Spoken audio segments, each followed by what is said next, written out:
नमस्कार, माइंडफिट चैनल में आपका स्वागत है। आज हम मन की शक्ति की बात करेंगे। मन की शक्ति को अगर आप समझ गए तो कोई वजह नहीं कि आप जीवन में जो भी करना चाहें वो न कर पाएं, क्योंकि मन की शक्ति है ही इतनी कमाल की। अच्छा, ये बताइए कि क्या आपने कभी परमात्मा से मुलाकात की है? परमात्मा से साक्षात मुलाकात की है? नहीं की। तो अब ये बताइए कि क्या आप परमात्मा से मुलाकात की कल्पना कर सकते हैं? आपके मन में जैसे भी परमात्मा है, जिस भी रूप में है, वो मनुष्य रूप में भी हो सकते हैं, आप ये कल्पना कर सकते हैं कि आप उनसे मिल रहे हैं। अब ये सोचिए कि जब भी आप परमात्मा से मुलाकात करेंगे तो उसकी वजह से आपके मन में कितनी शक्ति पैदा होगी, क्योंकि साक्षात परमात्मा से मुलाकात कर लेना ये अपने में बहुत बड़ी वजह होगी कि आप मन से बहुत शक्तिशाली महसूस करें। अब मैं आपको ये बताऊंगा कि हम जिस बात को सोचते हैं वो कभी व्यर्थ नहीं जाती, उसका प्रभाव पड़ता ही है। हमारे मन पर भी पड़ता है, हमारे शरीर पर भी पड़ता है और हमारी आत्मा पर भी पड़ता है। इसलिए आपका सोचा हुआ कभी कुछ भी व्यर्थ नहीं जाता। एक बार ये जान लेने के बाद आप सोचने को अपने लिए एक एक्सरसाइज करने का तरीका बना लेंगे। आप व्यर्थ ही नहीं सोचेंगे। जनरली क्या होता है कि एक दिन में एक इंसान 60,000 विचारों से गुजरता है। 60,000 विचार सोचिए, लेकिन इनमें से ज्यादातर विचार काम के नहीं होते, अपने आप आए हुए विचार होते हैं। मैं बात कर रहा हूँ खुद योजना के तहत सोचने की, योजना के तहत विचारों को लाने की। अगर आप ऐसा कर पाए तो आप जीवन में जो भी काम करना चाहते हैं, आपको करना कुछ नहीं है, उसके बारे में सोचना है, लगातार सोचना है, देर देर तक सोचना है, ताकि दिमाग में न्यूरॉन्स के नए सर्किट बने, ऐसे सर्किट बने जो कि आपको उस काम को हकीकत में बदलने की ओर लेके जाए। तो पहले तो मैं आपको इस बात के वैज्ञानिक सबूत देना चाहता हूँ कि ऐसा संभव है। अगर मैं आपको बताऊंगा तो हो सकता है आप यकीन न करें, इसलिए मैं आपके सामने ब्रह्मा कुमारी शिवानी को लेके आ रहा हूँ। वो खुद आपको बताएंगी कि किस तरह वैज्ञानिकों ने ये साबित किया है स्टडीज के जरिए कि आदमी जो सोचता है उसका प्रभाव उसके शरीर पर, उसके मन पर और उसकी आत्मा पर पड़ता है। तो चलिए पहले शिवानी दीदी को सुनते हैं कि वे क्या बता रही हैं, कैसा प्रयोग है ये, क्या ये सच है भी कि नहीं। उसके बाद मैं आगे आपको और बातें बताऊंगा कि किस तरह मैं उसका अपने जीवन में इस्तेमाल करता हूँ। पहले शिवानी दीदी को सुनते हैं। एक बहुत सुंदर एक्सपेरिमेंट, बहुत ध्यान से सुनना है, बहुत सुंदर एक्सपेरिमेंट न्यूरो साइंटिस्ट ने किया है हार्वर्ड में। उन्होंने 2 स्टडी ग्रुप बनाए हैं। एक स्टडी ग्रुप को कहा गया कि 5 दिन हर रोज 2 घंटे पियानो बजाना है। 5 दिन हर रोज 2 घंटे पियानो बजाना है। और एक स्टडी ग्रुप को कहा गया हर रोज 5 दिन 2 घंटे सिर्फ मन में पियानो बजाना है। इन्होंने उंगलियों से पियानो बजाना है और दूसरे ग्रुप में मन में उंगलियों से पियानो बजाना है। और हर रोज उस 2 घंटे के बाद ब्रेन में उसका क्या असर पड़ रहा था वो देखा गया। क्या हुआ होगा? एक ग्रुप फिजिकली पियानो बजा रहा है, एक ग्रुप सिर्फ याद कर रहा है, मन में पियानो बजा रहा है। क्या रिजल्ट आया होगा? मैं आपको एग्जैक्ट वर्ड्स देती हूं उसके scientific. It says the brain area in both the cases grew significantly in size. Using the technique of TMS, it was found that there was little or no difference between the brains of those who played the piano physically and those who played the piano in the mind. तो आपने शिवानी दीदी को सुना और उनको सुनने के बाद तो अब आप यकीन करेंगे कि वाकई इसका बहुत फर्क पड़ता है कि हम क्या सोचते हैं, क्योंकि जो हम सोचते हैं वो व्यर्थ नहीं जाता। बट इसमें आपको एक ये सीख मिलती है कि हम अपने सोचने को अपनी ट्रेनिंग के रूप में भी ले सकते हैं। यानी कि आप सोचने को अपने लिए इस तरह उपयोग कर सकते हैं कि उसके जरिए आपको अपने अपने क्षेत्र में सफलताएं मिले। यानी जैसे इसमें बताया पियानो सीखने के बाद तो जो लोग संगीत सीखना चाह रहे हैं या जो संगीत सीख रहे हैं, उन्हें जब कभी प्रैक्टिस का समय नहीं मिल पाता तो वे सिंपली यात्राएं करते हुए बस में बैठे हैं, पता चला 2 घंटा बस में बैठे हैं, साथ में आप हारमोनियम या अपना तानपुरा तो लेके नहीं जा सकते, तो क्या करें? आप बहुत जल्दी जल्दी सीखना भी चाहते हैं तो आपको आंखें बंद करनी है और कुछ नहीं करना, सारे गामा को आप दोहराओ आंखें बंद करके, सा रे ग मा पा। तो आपको मैं इन दिनों आजकल रियाज कर रहा हूँ संगीत का, इसलिए इस तरह से सारे गामा आपके सामने गा सकता हूँ। तो आप वो रियाज करके जब आप उसको करेंगे तो आपका समय बर्बाद नहीं होगा और दिमाग में वो न्यूरॉन्स के नए सर्किट बनेंगे जो कि आपको आपके दिमाग में सुरों को पक्का करेंगे। आपके दिमाग में सुर पक्के होते जाएंगे और एक अच्छा गाने वाले और अच्छा न गाने वाले के बीच में फर्क यही होता है कि एक के दिमाग में सुर पक्के हो चुके होते हैं, न्यूरॉन्स के बहुत मजबूत सर्किट बन चुके होते हैं और दूसरे के दिमाग में न्यूरॉन्स के मजबूत सर्किट नहीं बने होते हैं। इसको आप इस रूप में समझिए कि जब आप साइकिल चलाना सीखते हैं, 2 लोग जब साइकिल चलाना सीखते हैं तो आपके दिमाग में न्यूरॉन्स के कोई सर्किट नहीं बना हुआ, क्योंकि आपने जीवन में पहले कभी साइकिल नहीं चलाई। आपके शरीर को बैलेंस करना नहीं आता। पहली बार जब आप चलाते हैं तो जरा से चलाएंगे और साइकिल जो है गिर जाएगी।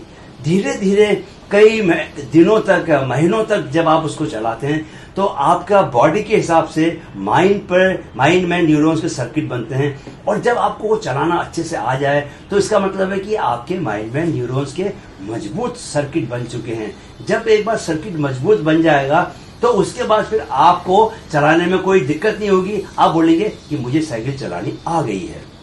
तो साइकिल चलाना ना आने और आने वाले के बीच में फर्क सिर्फ माइंड में न्यूरॉन्स के सर्किट बनने का होता है। हमारे माइंड में लाखों सर्किट बने हुए हैं, अलग अलग काम के सर्किट हैं, सोचने के भी सर्किट हैं। तो जो हम लगातार सोचते रहते हैं उसके भी मजबूत सर्किट बने। इसलिए जो लोग नेगेटिव सोचने के आदी हो जाते हैं तो पता चला कि नेगेटिव सोचने वाले जो न्यूरॉन्स के सर्किट हैं वो इतने स्ट्रांग हो गए हैं कि उनको बाहर आने में तकलीफ हो जाती है। इसलिए आपको अपने माइंड पर नजर रखनी है कि आप सोच क्या रहे हैं। सोचना कुछ ऐसा नहीं है कि आपको माइंड दिया है तो कुछ भी आप सोचते रहें, नहीं। आपको वही बातें सोचनी हैं जो बातें आप सोचना चाहते हैं, जिस दिशा में जीवन को लेके जाना चाहते हैं उसी दिशा से संबंधित बातों को सोचना है। तब आप देखेंगे कि आप दिन दुगनी और रात चौगुनी प्रोग्रेस करने लगे।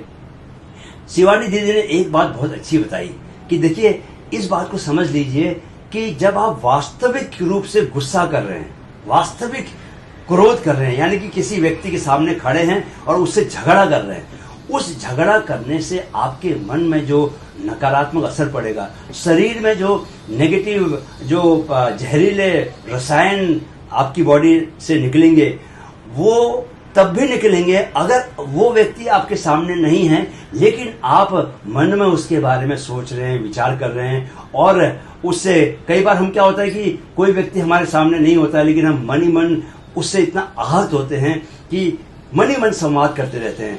तो अगर आपको ऐसी स्थिति में जब जाएं तो आप ये सोच लीजिएगा कि जब आप मन ही मन संवाद कर रहे हैं तो वो संवाद करना भी प्रत्यक्षतः उस व्यक्ति से लड़ने जैसा है।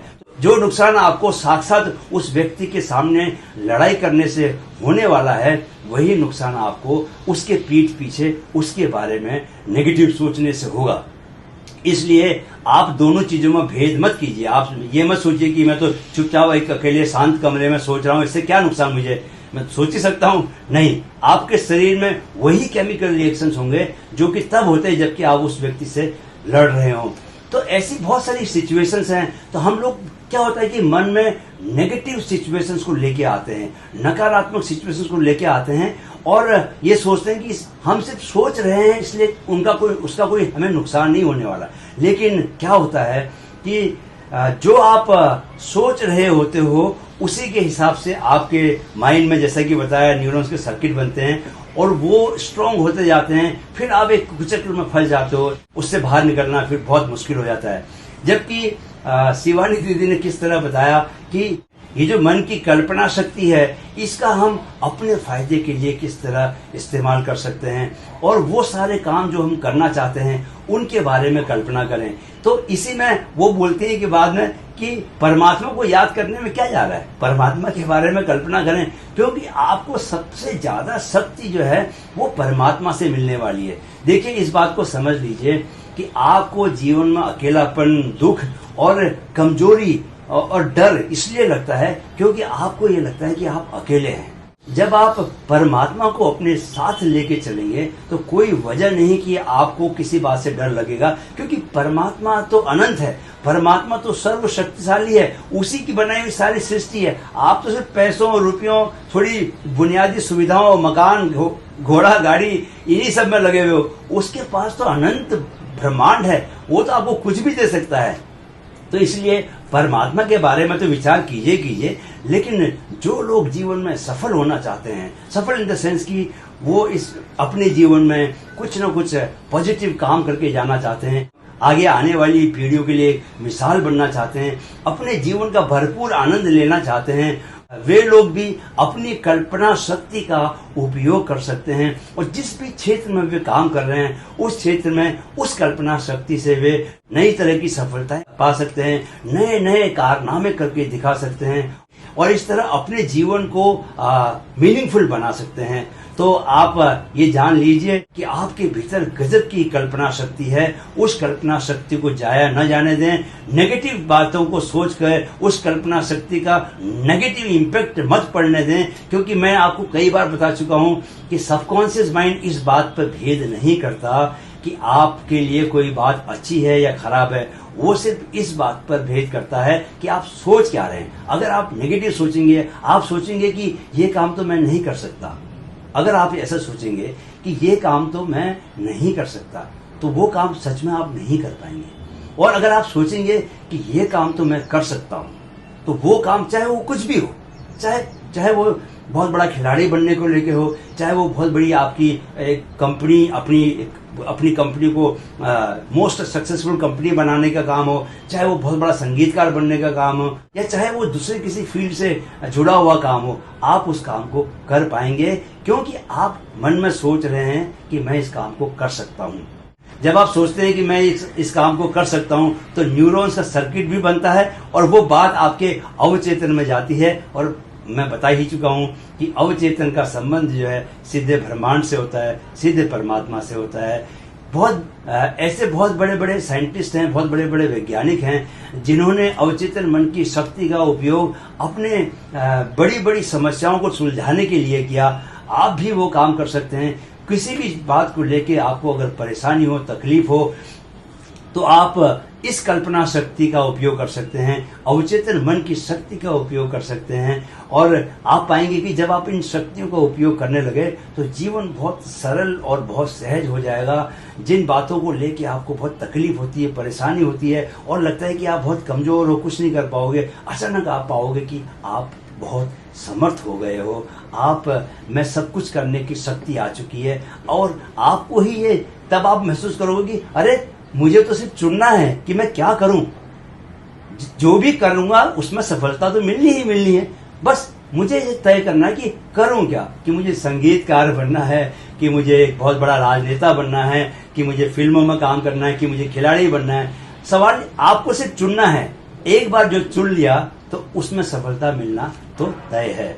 मुझे लगता है कि शिवानी दीदी ने जो बातें बताई आज और ये जो हार्वर्ड की स्टडी बताई है, इसको आप चाहें तो गूगल करके चेक भी कर सकते हैं। ये बहुत ही पॉपुलर स्टडी है और इस स्टडी के बेसिस पे लोगों ने अपने जीवन को रूपांतरित किया है, तो आप भी अपने जीवन को रूपांतरित कीजिए। मैं तो इसका लगभग 5 साल से उपयोग कर रहा हूँ, न सिर्फ खुद अपने ऊपर प्रयोग कर रहा हूँ बल्कि जो मेरे करीबी लोग हैं उन पर भी प्रयोग कर रहा हूँ और मुझे हैरत अंगेज रिजल्ट्स मिल रहे हैं, जो कि मैं आप लोगों से इन वीडियोस के जरिए शेयर कर रहा हूं। अगर आपके मन में कोई शंका है, कोई शक है, तो आप मुझे सीधे मैसेज भेज सकते हैं। मैं कोशिश करूंगा कि आपकी शंकाओं का और आपके सवालों का जवाब दूं और आपको भी अपनी जीवन यात्रा को सफल बनाने में जितना संभव हो सके उतनी मदद करूं। युवाओं में शारीरिक, मानसिक और आध्यात्मिक विकास के लिए काम कर रहे माइंडफिट चैनल को आपके सहयोग की ज़रूरत है। वीडियो अगर पसंद आया है तो इसे अपने दोस्तों, रिश्तेदारों के साथ जरूर शेयर करें। वीडियो देखने के लिए बहुत बहुत